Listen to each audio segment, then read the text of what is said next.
everyone. Let's get dangerous. Who are you talking to? No one. Your mama. Shut up. Take your pick. It's Jake Ciely. He's opening our minds to new ideas. Kill him! You just made the list. Oh, wait, you're serious? Let me laugh even harder. It's all in fantasy, tales of the ranks. Sure, we talk about it all the time. Really? No. Burn.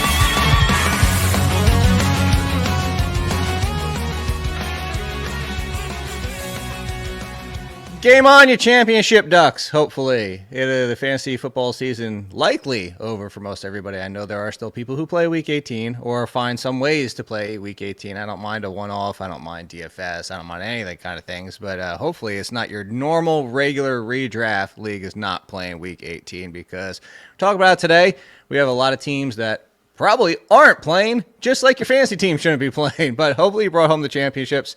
And we have a guest today, as we have been, somebody who started out watching, my show. I don't know if I call it my show. The show I was on way back in the day. Started as a fan and actually in the business. So everybody always says, they ask me, well, your travels and, how to get into the industry. If you want to ask somebody else, Ciely and Jay Felicio, started out just as a fan. And he's now working full-time over the FTN department and, tracking a lot of this stuff. So anything that you've seen in the game, he's seen too because he has to go play-by-play and watch and chart all these damn things. Isn't that right, Mr. J-Man G? Yeah. You see us change it? Did you catch that? It's J-Man because you're so ticked off at the Giants. Yeah.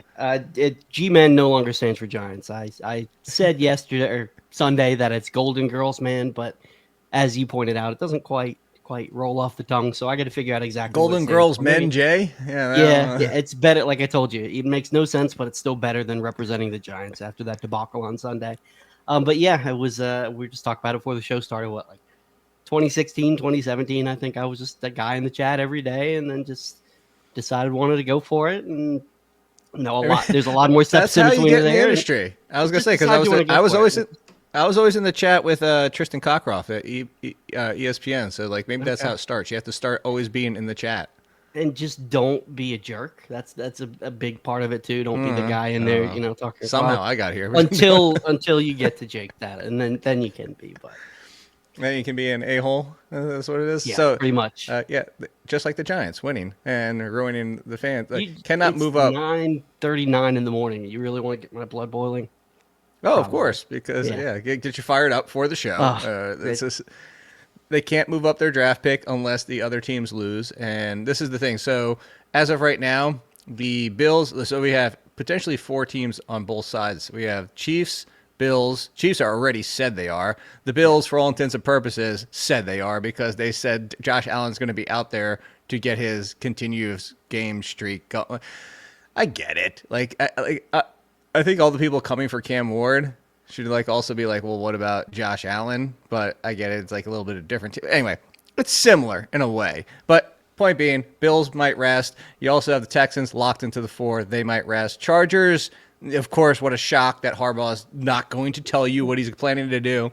But could they rest? Sure, because it's just jockeying between the 6th and 7th seed. So do they care that much? Maybe they do. Maybe they don't. But up in the air.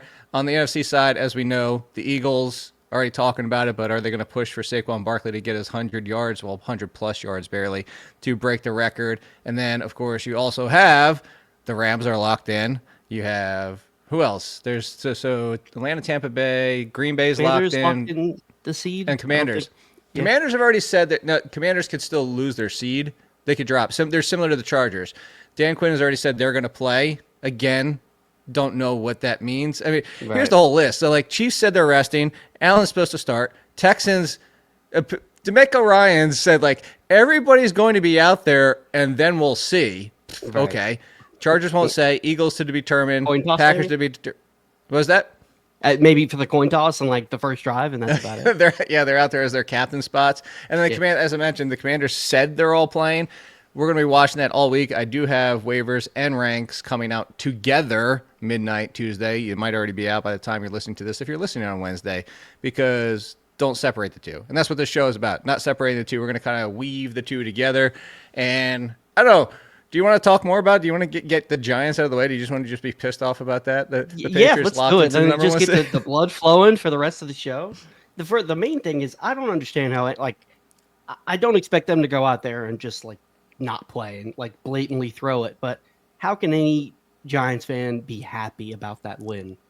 I've seen a lot of people like it's not mutually exclusive. Right. Like, so you can, as a fan of a team, like this is why I stopped rooting for the Bulls. And I know it doesn't make sense that I'm a lot of New York teams, but long story short, when I moved here when I was a kid, my cousin was a fan of the Bulls, the Tar Heels, and the Notre Dame football team, like different college teams. So you can blame that on him.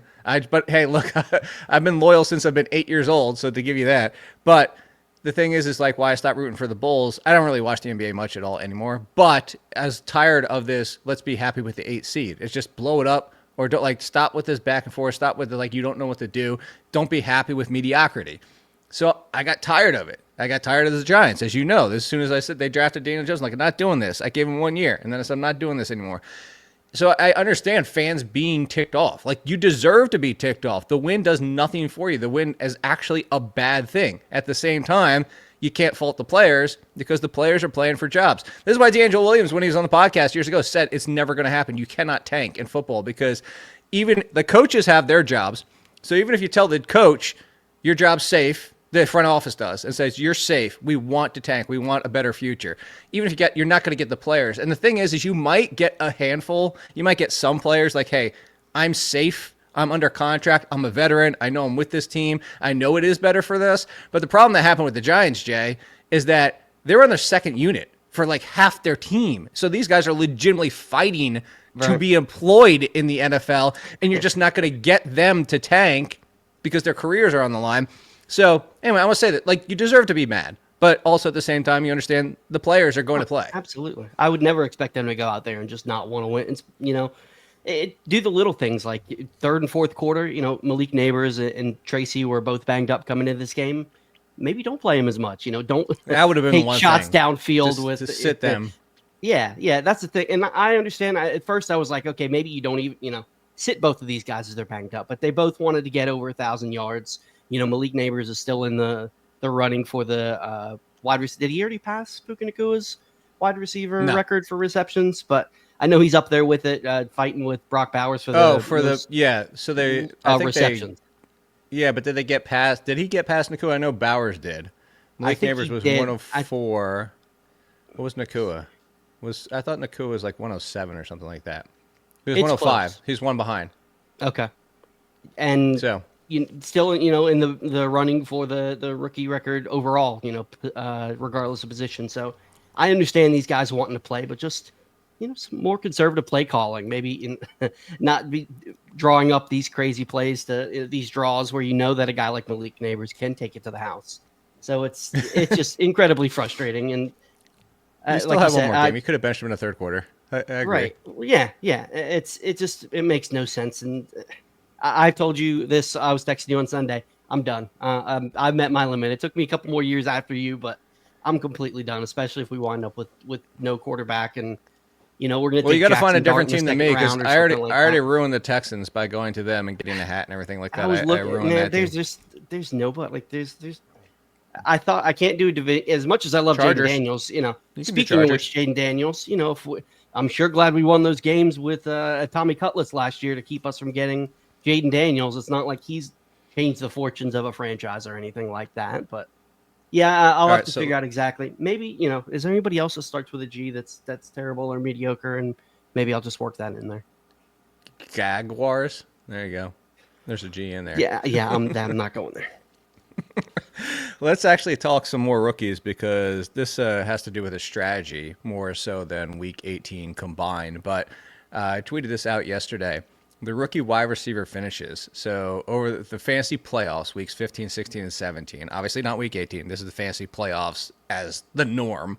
15, 16, 17. The best wide receivers in fantasy football. Number 1, Brian Thomas. And you can see behind me the signed football, my boy. 71.6 points. Malik Neighbors was 4th at 62.1. Xavier Worthy, 52.5 at 8th. Ladd McConkey at 10th at 51.4. Jalen McMillan, Another one of my boys, actually Ladd too, 50.7 at 11th. This is without Marvin Harrison. This is without Rome Odunze. So just seeing this at the end of the year and knowing that it takes time for rookies to, learn the NFL, it takes time to adapt to offenses, to become the guy. McMillan had an injury in front of him. Xavier Worthy had injuries / players not producing. Brian Thomas, Neighbors, McConkey, even Marvin Harrison stepped into roles where they could be the 1 or 2. So the different factors for some of them. But does this change your strategy at all for 2025 looking forward? Because for me, actually, I feel like, Jay, that people are going to fall into the trap of, I'm going to draft all these rookie wide receivers in the 5th round next year because look at what happens at the end of the year, not realizing it was a long road to get here for some of them. And then twofold, are we already just going to forget 2023 and the fact that it wasn't that? This doesn't happen every single year. This happens like every, 5 or 6 years? Like, because remember after the Odell Beckham, Mike Evans draft? And then the very next one, everybody's like, we drafted all these rookies, and none of them really did much. So I'm more towards that. Are you a little bit more optimistic just because of how good they've been of late? No, I'm with you. I think that this really kind of solidifies the way that I've always attacked rookie wide receivers. This past season, I had very few at all shares of Malik Neighbors, of Marvin Harrison Jr. because of the draft cost. They were getting, Marvin Harrison Jr. going in the first, 2nd round, Malik Neighbors going in the 3rd, 4th, 5th. You're buying all the risk, and it's not something I'm willing to do. I have a ton of Brian Thomas Jr., Ladd McConkey, because you didn't have to take the risk. If those picks don't work out, okay, so you miss out on an 8th, 9th, 10th round pick that chances are you're going to drop that guy anyways. So I think that Brian Thomas Jr. is a guy that I probably won't have a lot of if it's not a keeper league or a draft league, because I think he's going to get overdrafted next year the way that Malik Neighbors and Marvin Harrison Jr. did this year. So Marvin Harrison, for your point, was the 15th on average. Average ADP was 15th player off the board, wide receiver 9. Malik Neighbors was in the 4th round, wide receiver 24. But to that point, it might be more of what we were talking about in the preseason, that being Meany and me at the time.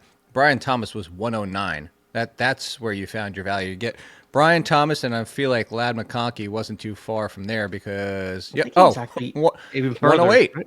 He was 108 and 109. So there you go. Back to back that's where you find your value. So maybe next year the answer is not, McMillan, where does he ended up? Let me take the 3rd round, 2nd round pick of McMillan. It's finding those other wide receivers that fall into those spots. What about real quickly? I'm going to spend a lot of time on this, but it might actually matter for week 18, and it might matter differently because his quarterback might not be Brock Purdy. But Ricky Pearsall finally, this entire season, finally shows up. Nobody's using him in week 17 because he just was buried on the depth chart, but had his breakout game, an amazing game. He was essentially, for all intents and purposes, you saw it, Jay, the number 1 wide receiver. Like, it had been a mix of Debo once in a blue moon, but more so Juwan Jennings. But this was all Pearsall, and we know the excitement about his talent. 1st round pick. Let's make that clear. Whatever you think of Pearsall, do you have hope for week 18? If you're in week 18, if you are playing, would you even put him in your lineup as a wide receiver 3 off that one game, or is he not even deserving of that because it is still off one game, and it might be Joshua Dobbs? I think he's worth the shot as a wide receiver 3, especially in week 18. Where Dobbs' first look was to Pearsall.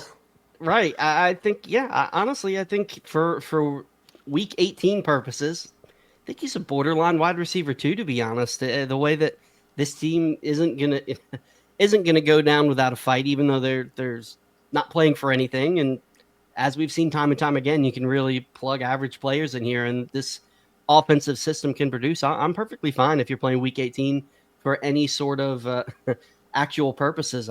He's in my lineup.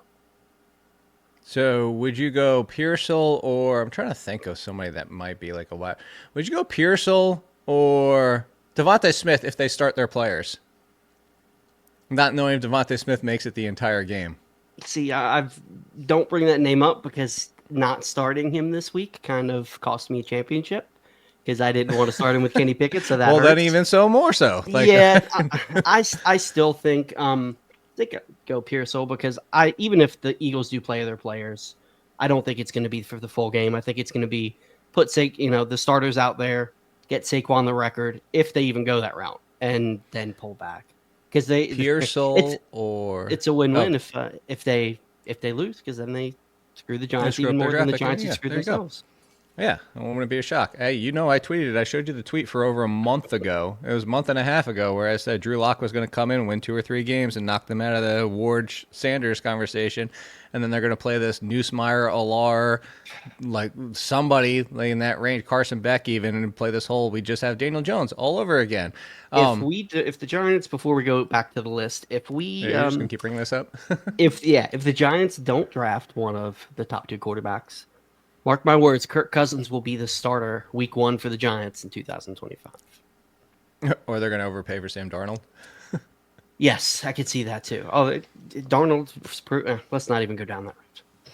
I actually think I don't think they're going to move on from him, but if they need a holdover, even if you have to draft Ward or Sanders and do the smart thing of, hey, let's sit for a year, and similar to what the Patriots did with Drake May, and maybe at some point it is break glass because it's that bad, but the point being is, like, let's not force it. I mean, hell, Patrick Mahomes before that, we saw his rookie season, but if it's somebody like, if Derek Carr's not back with the Saints, Derek Carr is like the perfect 1-year holdover, I think. Yeah, and actually, I'd be fine with I that. think he could be interesting depending on if McMillan ends up there with Olave. But anyway, this is off-season talk. So, by the way, of resting teams. There was one more toss-up I wanted to give you. Ricky Pearsall or Darnell Mooney against the Panthers, because watching Penix in 2 games, I'm not sure that I can trust anybody but Drake London, because the target distribution for Mooney, McLeod, even Kyle Pitts, it's Drake London's almost at 35% for the 2 starts by Michael Penix. Everybody else is hovering in the 13 to 14 to maybe 15% range. I would actually go Pearsall over Mooney at this point. Yeah, and that 13, 12, 13, 14%, you got to knock off a few percentage points, because Penix looked good, but there was definitely some ducks that went straight in the ground when you could tell that he hasn't gotten many reps with the ones this year. So I'm going Pearsall. I love Mooney. He is a nice pickup for me this year. He helped me make a little bit of money, but the way that Penix has looked, it's not pretty. Would you play? Here's another one: Pearsall or DeAndre Hopkins? Now that Marquise Brown is back, I'd go Pearsall again. Yeah, I've been out. As much as I love DeAndre Hopkins, he's one of my favorite wide receivers ever. I've been out on him for fantasy purposes. I knew he's going to have those couple it's also of games a potential where he catches, sit. Yeah, exactly. And he's how about this one? He was going to have those couple of games where he catches 2 touchdowns and goes off, but he's not worth the risk, especially the way that Pearsall. Or let me pull up this number, because I've already started the waiver / rankings column, and I need to pull it up for this is so insane. Pearsall over the last 3 games, 20.6 team target percentage, has become the wide receiver 2 for the Jaden Daniels-led Commanders. The new two since Noah Brown got hurt. Almost 21% of the targets over those 3 games, 21 targets, 16 receptions, 191 yards, and 3 touchdowns. Pearsall or Olamide Zaccheaus? Like, Zaccheaus is not a wee little man if you grew up in church, by the way. But that could be a new team name for your own week. Not a wee little man? Or Zaccheaus? Something like that. So would you go Zaccheaus or Pierce? Yeah, it's just a very long name. Zaccheaus or Pearsall? I think I'm going Zaccheaus. Dead air is quality time, by the way. Yeah, no, I think I'm going Zaccheaus. I like them both. I think you're fine with either one of them, but like you said, there's no denying it. 20% target share over the past 3 weeks, like almost 21% over 3 weeks since Noah Brown got hurt. And opposing defenses have been shutting down. Really focusing on Terry McLaurin as we saw this week. And I think I would. I think I'd go Zaccheaus. The wee little man is he. So 2 other things that we have for teams potentially resting on. So other ones that are out of it, the Bears, all healthy veterans are playing. And leave that to determine what the hell you mean by that one. And then the Titans, this one has actually very clear but a very messy situation. They're going to evaluate Levis and Rudolph in the final game against Houston, which, again, Houston might not have anybody. But we're going to come back to that because this has to do with picking up some players and whether or not you would even bother. But as another sidebar to what's been happening, Joe Burrow, they still have the playoffs on the line. I know you saw the talk. Just general thoughts. This is NFL general thoughts. My whole debate the entire year is between Josh Allen and Lamar Jackson. But now there's a lot of people who are saying if the Bengals get in, that Joe Burrow deserves some consideration as the MVP. Where do you stand on that? Because some consideration, fine. But, they have no defense. He's been doing it all with his offense. We saw the stat earlier this year, the first quarterback in forever to throw 300-something yards and 3 touchdowns and lose every single one of those games and blah, blah, blah, and all that type of stuff. So, cool, great. But let's not pretend Josh Allen has megastars he's been throwing to. Let's not pretend his defense hasn't started falling apart. Let's not pretend that the Ravens' defense didn't exist until the middle of the season. And yes, it has been much better. But I feel like that's cool if the Ravens and Bills were like perfect teams. Like if they were the Chiefs even, you could be like, all right, maybe there's an argument, but I feel like there's flaws with all 3 of their teams. So I don't buy this Joe Burrow deserving to be the MVP if they happen to make the playoffs. Do you have a different take, or are you with this with me? For the most part, I am. I think it boils down to the age-old argument of what does most valuable player actually mean? Does it, for the most part, it's the best player in the league. It's not the most valuable player to his team. You could plug somebody. Obviously, it wouldn't be Lamar Jackson, but I think if you plug in the Huntleys, who's their backup now in Baltimore? I don't even know off the top of my head, but that team would at least be decent. Buffalo, you take Josh Allen, they're not going to be. They're going to be complete trash. They're going to fall off the face of the earth. And Joe Burrow, same thing. I think if you go to, is their backup still? What was his name? I'm not Trubisky? Or are you talking about Josh Johnson? Which team are you on now? I'm on the Bengals. The Bengals backup that stepped in last year. What was his name? Come on, this one's an easy one. I know. It's early for me. Come on. Starts with, it's my first name. Like Jake something? Yeah. Browning. There it is. Jake Browning. Yeah, he stepped in last year, and, the team played well. So I think you go in, I think you got to really look more at Josh Allen either way. He's arguably the best player, most valuable to his team if he was gone. So I think I'm with you. I think that Burrow is fine in the conversation, but you can't really consider him as an actual MVP candidate. I think it boils down to those two, like we talked about, the Josh Allen and Lamar Jackson, and that's really it. All right, so within the AFC, it seems like all the names are over there for the MVP. We do have the Chargers that we already brought up and said that they might not be playing their starters, or they might because Harbaugh's like, I'm not going to tell you. What a shock! Like, we know, cool, buddy. It's not like you're like the first coach that's not going to tell us. The guy that has the team singing for "He's a Jolly Good Fellow" in the locker room is playing these games. Shock. Yeah, what a shock. Have you seen those videos? No, and I don't care. J.K. Dobbins had a good game. Had no Gus Edwards. There was a lot of risk in starting him, and if you did, it paid off. A ton of volume, and he looked okay. Like, it didn't even look like he was coming off an injury. It looks like he's been a couple games back from injury. But that being said, this now comes into the conversation again.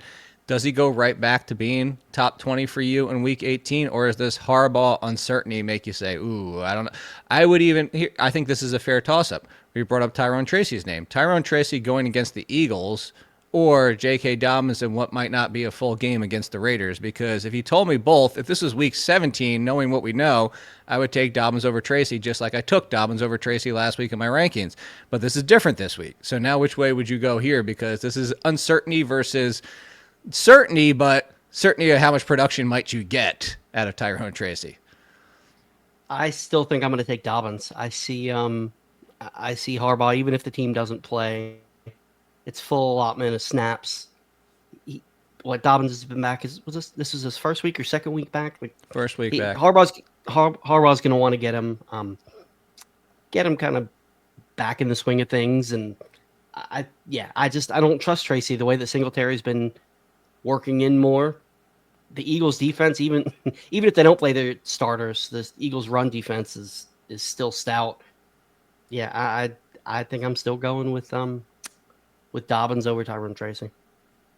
So how about Tyrone Tracy, J.K. Dobbins, and then Breece Hall? This has been all over the map. the Jets, I see your face.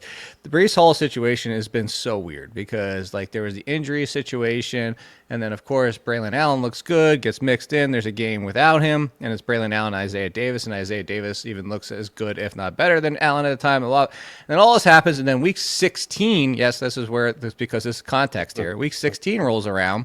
Braylon Allen barely used. Breece Hall essentially bell cows. And then week 17 rolls around, and we go right back to a full-blown committee with Braylon Allen, Breece Hall, barely the lead in quotes as Isaiah Davis, and everybody gets touches again. So now we head into week 18, where the Jets are playing potential spoilers for the Dolphins, depending on what happens. They're not going to know at that time. They'll know whether or not Cincinnati won, but they won't know about the Denver because they're both playing at 425. So they could play spoiler, but it's been inconsistent as inconsistent gets. Braylon Allen eats in, so Breece Hall versus J.K. Dobbins versus Tyrone Tracy in week 18. I have a feeling like you could argue Breece Hall would be the third of those. You could argue. Will you make that argument? I will make that argument 100%. And this is okay. part of where really cool with me being a part of the data charting team here at FTN. One of the games I had this week was Buffalo and the New York Jets, and I was texting our fearless leader, Mike Tallis, last night that both the Jets and Bills' offensive lines were awful last week. This is my second year doing charting for FTN, and it was easily the most blown blocks I've ever charted on both sides of the ball. They were just awful. And Breece Hall, even when he did get some open field, he just looked like he was laboring. He still doesn't look completely healthy. I hope he gets the explosiveness back that he had, but I'm really concerned for his long-term viability. I'm not starting Breece Hall. Like you said, throw in the fact that he's not necessarily the lead back. He's got two capable backs behind him. He's the third in that grouping for me easily. All right, well, then let's take this one step further. So now we have Breece Hall in week 18. This is why you don't play week 18. Breece Hall is behind, although it just might have been a decision you could have made in week 17. Breece Hall is behind J.K. Dobbins, behind Tyrone Tracy. So Dobbins, Tracy, Hall in order.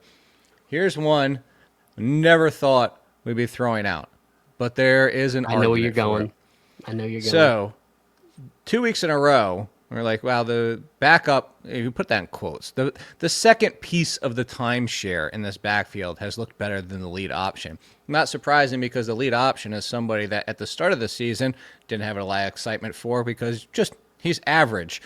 He was also in competition with somebody who was average and went from being a value potential breakout because he actually won fantasy leagues for people last year in 2023. I'm giving so many hints to see if people can figure it out before I say it while they're listening. But ended up being so valuable last year. People took flyers on him this year, myself included. I'm like, yeah, $3. I forget. Like he went for a few bucks in our home league, and it's just like, hey, it might be the guy. He wasn't even the guy. He was the guy that was like benched and then also hurt. So he's completely out of it. I don't know how many more hints I have to give here, but the one that nobody saw coming, somebody like, was he even going to be on this team? Ameer Abdullah has gone insane the past 2 weeks. And I say insane because for Abdullah purposes, it's insane. 2 weeks ago, week 16, good game. Better than Alexander Madison, despite not even touching the ball in the field as much as Madison. It got closer to a 50-50 split this past week, and he went bonkers, over 100 yards. If you're playing week 18, Ameer Abdullah versus J.K. Dobbins, week 18, they get to face each other.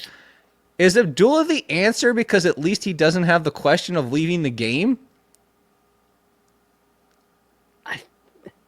Full PPR. Do you not want to say question. it? I don't half want PPR. To, half PPR.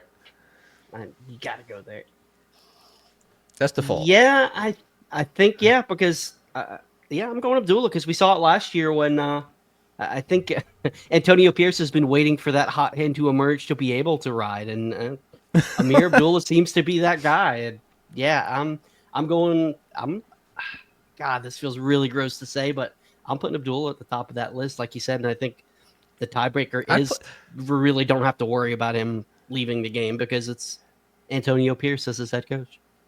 I think you could go as far as Abdullah over DeAndre Swift. I mean, honestly, like that's how bad Swift has been and how insane this is at this point in the season. Like, you play the people you play. Like, this is why Week 18's bonkers, because we might not have Stevenson or Gibson and not that you were that, but like, I think those kind of fall into a similar conversation. Like, if you said Stevenson's the bell cow for the Patriots, he got his job back, you'd be like, I'd play Stevenson over Abdullah. If you're just like, Antonio Gibson's the guy and it's no Stevenson again, you'd be like, I might lean Gibson, but the Patriots might be sitting everybody against the Bills sitting almost everybody. And to come back to this is where I was going to come back to the Titans at this whole conversation, is the Titans are evaluating their quarterback. Tony Pollard's been banged up. Missed week 17. Problem. Tajay Spears is now in concussion protocol. They've officially said he's in concussion. Yes. Tajay Spears, for all intents and purposes, we'll call it on the show, not playing week 18. So you have Pollard, might not even be practicing, and then try to suit up in week 18 in a non-game as you're evaluating quarterbacks. So Tony Pollard versus Abdullah. Ameer Abdullah again. I don't think it's even close. This is stupid. I hate this. That's why you don't play Week 18. Now, if it was the Giants and their ridiculous organization, they would probably just throw Tony Pollard out there and give him 25 touches. Okay, like I was going to say 30 touches. You crazy over here? So, right. Look, let's go through real quick. Let's go through teams and just talk about this. You have Cleveland potentially with no Jerome Ford. If Jerome Ford's out there, I would still play him over Abdullah even against the Ravens run defense just because he was getting all the work and I trust Jerome Ford more. But potentially no Jerome Ford. Abdullah over that backfield, period, end of sentence. Bengals, Chase Brown, Derrick Henry, Najee Harris, and Najee Harris I have hated, and I told people this is why you didn't want him in the playoffs, but I would still play Najee Harris against the Bengals because I would be hoping for that, and they're playing for something, although that could go out the window because Mike Tomlin said they're going to play no matter what happens with the Ravens, but if the Ravens win, did you really play all the way through the game? So there's a question right there. I think Abdullah in that situation becomes over Najee Harris. Panthers, you don't have Chuba Hubbard, so you have that split, so Abdullah again. Falcons, whatever. Washington, Dallas, Rico Dowdle, you'd still play. DeAndre Swift, we already brought up. Green Bay might be resting. Tennessee, Indianapolis has Taylor. Jacksonville, over both of them. Joe Mixon sits over the entire Houston backfield. I'm only halfway through the schedule, and Abdullah's over the majority of the teams. That's how insane Week 18 is. That's just, I don't even go through all the teams. Week 18 option? Is that what I'm top hearing? Top 5. No, but he's going to be inside the top 20. Yeah, easily. This is so, all right. That's why I want to ask a different. Again, that's why you don't play Week 18. Actually, you know what? There is one more running back. I forgot about this. Oh, this is how big. 20 attempts last week? That's what I'm saying. 20 attempts, 5.8 yards per carry. I knew he had a bunch. I didn't know he hit the 20 threshold. No. Here's another running back we didn't think we'd have to deal with in Week 18 because Kendre Miller, for everybody out there, is like, oh, see, the Saints don't like Kendre Miller. Nah. Like, Dane said that yesterday on Sirius XM. I was like, that's not really the case. It's like, he got hurt. Like, there's a situation there is like hurt. So it's not so much that Allen didn't like Kendre Miller for some reason. Yeah, Dennis Allen didn't, but the new regime has clearly shown that they want to give him a chance, but got hurt. And Clyde Edwards-Helaire, yes. Clyde Edwards-Helaire, if you guys, everybody out there, like, I know some people legitimately, I know people in the industry miss this. So let's be clear, like, I'm not coming for anybody on this. Like, this was overlooked because it kind of, I don't remember when the announcement even came that he was on the team. It kind of just got shuffled under and, like, mixed in the news somewhere. But anyway, Clyde Edwards-Helaire, potentially with the backfield to himself against the Buccaneers. So Clyde Edwards-Helaire versus Ameer Abdullah with no Kendre Miller. Is the answer still Abdullah? Is this what we're doing here? Yeah. Or Clyde Edwards-Helaire because the Saints? Like, both offenses stink. Right. I think it's more about the matchup. I don't want to go against the Tampa Bay run defense. Vita Vea? Yeah. Did you see who was it that he picked? Was it last week with Turbin? Did you see that when he carried him around like a little baby? I said that last week. Oh, 100%. It was last week. I think it was when I did the show with Tip Major. It was either there or Sirius XM, and I said I half expected that GIF from Avengers where the Hulk starts slapping Loki back and forth. And, like, exactly. I thought, like, Vea would do that with him. Yeah, I'm going to use the matchup as a tiebreaker and still go with Abdullah. Okay. Would you go CEH over Breece Hall? Would you go that far? I don't know if I trust CEH that much.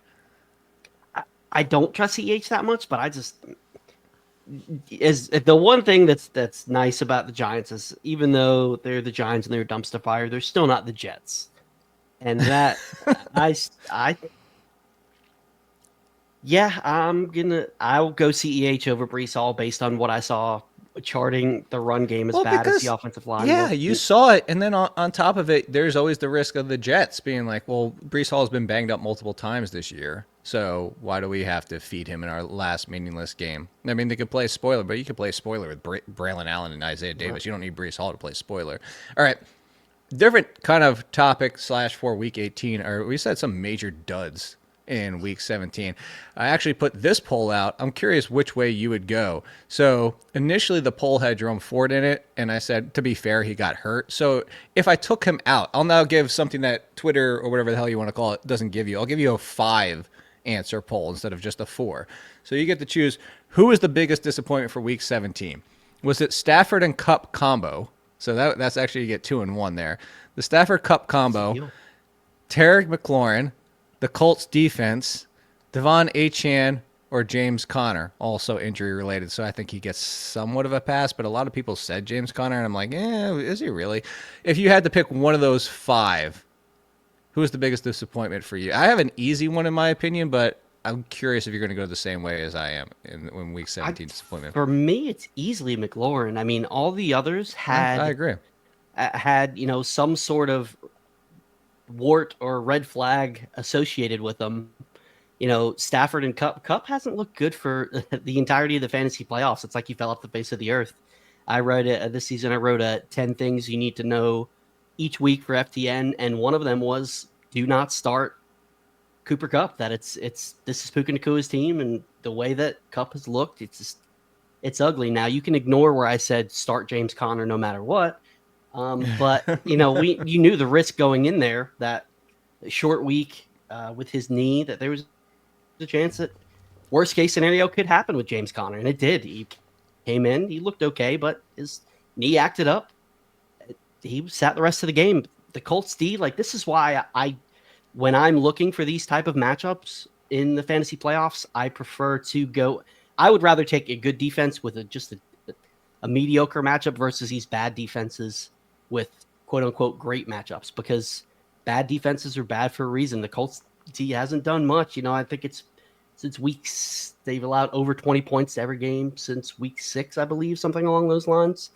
So, yeah, the Giants have been but they get interceptions even against Bo Nix. And to be fair, depending on your league, the 2 weeks before that, they had scored close to double digits. So I'm saying that to all say this. It's 2 things. I was with the consensus. I had the Colts as the number 1 defense because Drew Lock, too. Nobody expected Drew Lock to have a top 10 all-time performance in, people want to use EPA. If you want to use EPA, what? Best quarterback performance in Giants history. Yeah. Literally, statistically. If you want to go statistically. If you watch the game, there were still some mistakes. But if you want to say it was a top 25 performance all time, because that's pretty much what it was insane. It was nobody, Drew Lock, the Giants offensive line, this team, the Colts defense, which, it was middle of the road. I agree with you 100%. As a complete separate topic, this is why a couple weeks ago, people were like, well, what about the Bengals defense? I'm like, they don't have a defense. The Jaguars defense, they don't have a defense. I'm with you. When you're talking about the dredges of defenses, I don't care about the matchup. The Colts were middle of the road, and the Giants have been beyond piss poor. So I was like, you know what? I could see it. They're getting interceptions. They're taking advantage on defense, but that obviously got them at the worst time possible. Drew Lock woke up and felt like Peyton Manning. I don't understand it. Actually, somebody who can run more than Peyton Manning. So, what he felt like Joe Montana. I don't care, whatever the hell happened. But I'm with you in the fact that we also know, even somebody, like I'm saying, as myself, who ranked them number 1, that defenses can go sideways any given week. Even the best defenses can go sideways on an off game where it becomes a shootout, like the Ravens before, or even past years, the Ravens. So I'm with you on the fact that Terry McLaurin, I brought this up to Dane on the Sirius XM show too, because he was like, oh, he's been at least a wide receiver too. I'm like, you're wrong, because you actually undersold him. Since week three, even with the bad game against the Eagles included, he was wide receiver 5 heading into that game. He's still top 10 since week 3, even with that game, because he's been that good, because Jaden Daniels and Terry McLaurin have been together. And Jaden Daniels didn't have a bad game. That's what's the worst part about it. And Terry McLaurin did nothing. So, yeah, I'm with you. The Atlanta was a fantastic matchup. Everything was there for him. With that many points scored, you would expect him to get more than 1 catch. You know what the crazy thing is I benched, I'm sure you saw it. I had Malik Neighbors on my bench in the home league. The only thing that makes me feel better about that is the person I considered benching for him was Breece Hall. And I'm actually glad this worked out this way because the point differential, I still would have lost.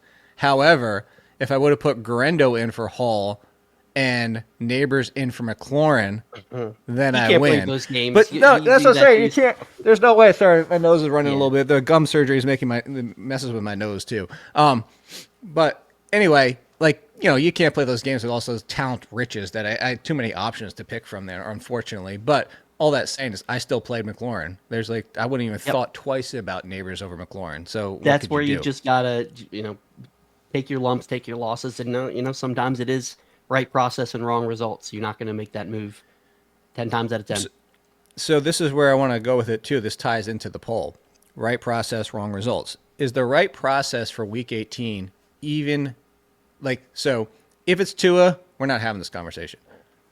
But is the right process for week 18 if Huntley is back under center to bench Achane? Because the right process was he's too good. You can't bench him. That's been wrong every single time. Achane hasn't hit double digits with Huntley. We keep saying you can't bench a running back of his talent because he's just too good.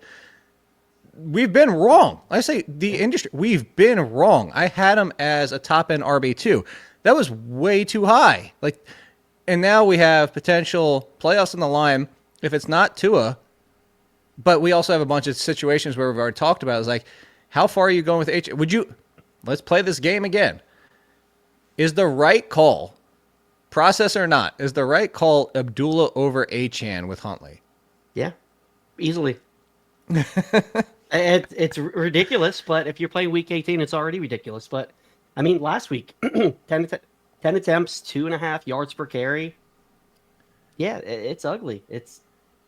Abdullah's getting to work, and volume is king, especially in week 18. Give me the volume that Abdullah's going to see. That's insane. That's where we're going. Would you go? I'm trying to think of Denver playoffs on the line. Would you go McLaughlin? Or now it's a bridge too far because that backfield is something that I never want to do. Yeah, that's the problem. You never know with Sean Payton with this backfield. I can't do it. So what else we got here? Let's talk about Week 18 too for another one. We are not likely to see Anthony Richardson again for the rest of the season with the back issue, which means we get another game of Joe Flacco, which was a lot of excitement for Josh Downs, myself included. It was I'll put Josh Downs back inside the top 25. The problem is Josh Downs. If you said Joe Flacco, 17 games, Josh Downs should essentially rank as 25th every single week because he's what DJ Moore used to be with his old team, with the Panthers, is 25 is going to be wrong every damn week.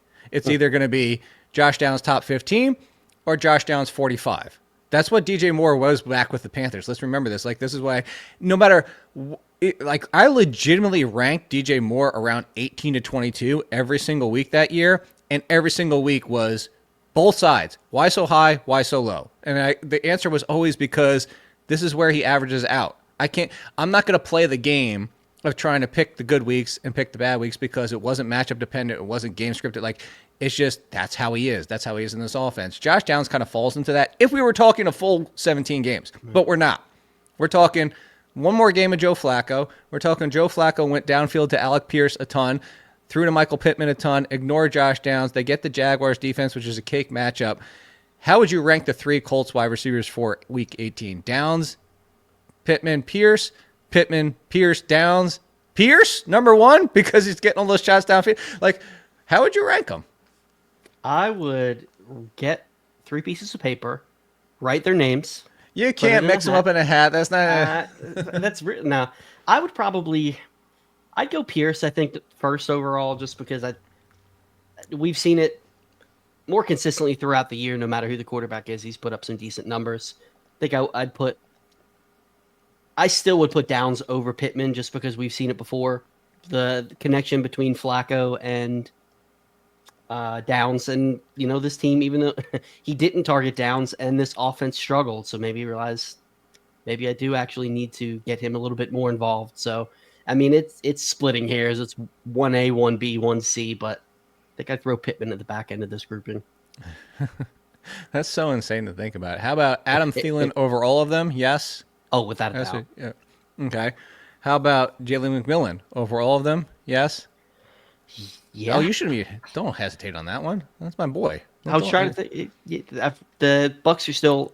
The only thing is they're going to force feed Mike Evans. To get him that record. So. Yeah, and if you're a bunch of jerks, which the Saints might be, you just quadruple team Mike Evans. You're not going to get your record. This game doesn't mean anything anyway. Imagine if Lattimore's still on this team. The excitement that would be around this game with Mike Evans going for the record. Can they trade back for him for just 1 week? That'd be nice, is that collusion? Like one of those ones where I'll trade you this guy and you trade him back to me? Just for a week. So, a few quick more before we get out of here. The Green Bay Packers, again, we don't know what they're going to be doing. We haven't found out, at least as of right now. And again, the coaches might say whatever might say. But Romeo Dobbs led kind of a down game. Not kind of. It was a down game for Jordan Love, but he led the way. This has been all over the map, too, with the Packers wide receivers. This is for Week 18.